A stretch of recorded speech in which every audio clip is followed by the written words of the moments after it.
दोस्तों, यूं तो आपने अकबर और बीरबल की कहानियां तो बहुत सुनी होंगी। बीरबल की चतुराई से अकबर बहुत प्रसन्न हो जाया करते थे, क्योंकि बीरबल बुद्धि के बहुत धनी इंसान थे और कितनी भी मुश्किल क्यों ना आ जाए अकबर की जिंदगी में, अकबर के राज्य में, बीरबल बड़ी से बड़ी मुश्किलों को भी बड़े ही आसानी से सॉल्व कर देते थे। बड़े ही आसानी से उन मुश्किलों को दूर करके अकबर को खुश कर देते थे। तो आइए एक ऐसी ही कहानी, जब अकबर और अकबर के पूरे साम्राज्य की इज्जत दांव पर लग गई तो बीरबल ने कैसे उसे निकाला। दोस्तों, सालों पहले की बात है, जब एक राजा दूसरे राजा को पैगाम के साथ कुछ पहेलियां भी भेजा करते थे। ऐसे ही किसी एक राजा का दूत सर्दियों के मौसम में एक दिन मुगल साम्राज्य के बादशाह अकबर के दरबार में पहुंचा। वह अपने साथ पहेली के रूप में पिंजरे में कैद एक नकली शेर लाया था। राजा ने पहेली के साथ एक पैगाम भी भेजा था।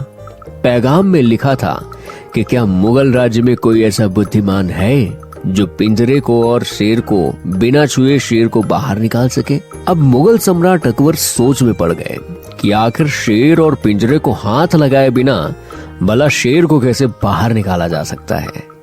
पहेली के साथ साथ भेजे गए पैगाम में यह भी साफ लिखा था कि पिंजरे से शेर को बाहर निकालने के लिए एक व्यक्ति को सिर्फ एक बार ही मौका मिलेगा।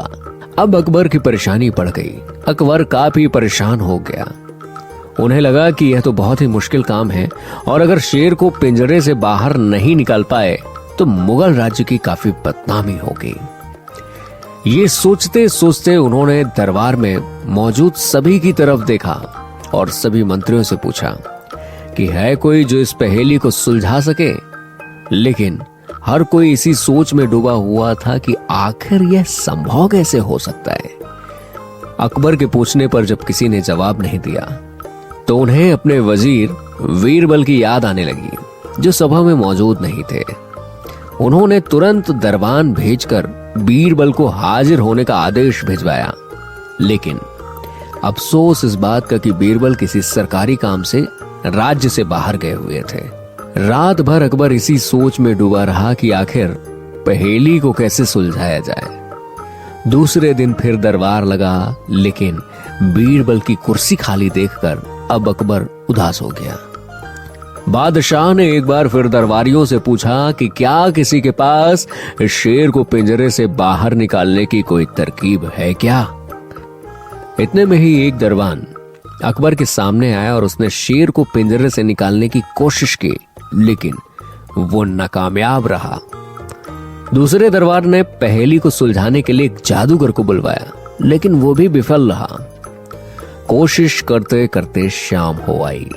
तभी बीरबल दरबार में पहुंच गए और अकबर को परेशान देखकर बीरबल ने पूछा, क्या बात है सम्राट, आप इतने परेशान क्यों लग रहे हैं। तो बादशाह ने तुरंत शेर से जुड़ी हुई पहेली के बारे में बीरबल को सब कुछ बताया। अकबर ने बीरबल से पूछा, क्या तुम इस शेर को पिंजरे से बाहर निकाल सकते हो क्या। तो बीरबल ने कहा, हाँ, मैं कोशिश जरूर कर सकता हूं।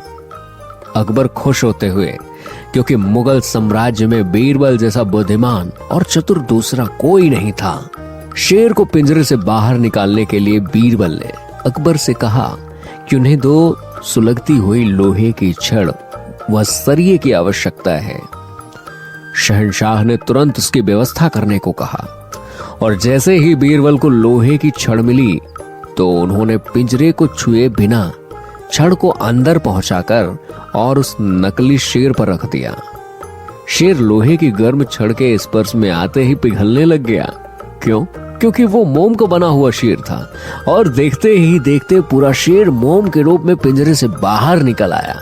बीरबल की इस अक्लमंदी पर अकबर बहुत प्रसन्न हुआ और तब उसने बीरबल से पूछा, अरे आखिर तुम्हें ये पता कैसे चला कि पिंजरे के अंदर मोम का शेर कैद है। तो बीरबल ने बड़े ही नम्रता से जवाब दिया, हुजूर, बस शेर को गौर से देखने की जरूरत थी।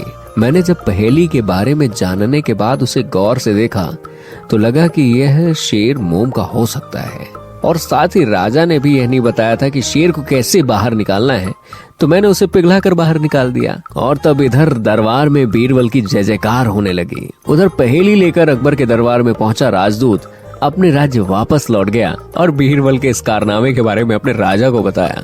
और कहा जाता है कि उस दिन के बाद उस राजा ने ऐसी पहेली अकबर को भेजना ही छोड़ दिया। तो दोस्तों, ये कहानी कैसे लगी? बीरबल की चतुराई और बीरबल का चतुराई भरा दिमाग किस प्रकार से एक मुश्किल घड़ी से, एक मुश्किल पहेली से राज्य को और अकबर को बाहर निकाल लिया। खैर, ये कहानी पसंद आई हो तो बहुत बहुत धन्यवाद।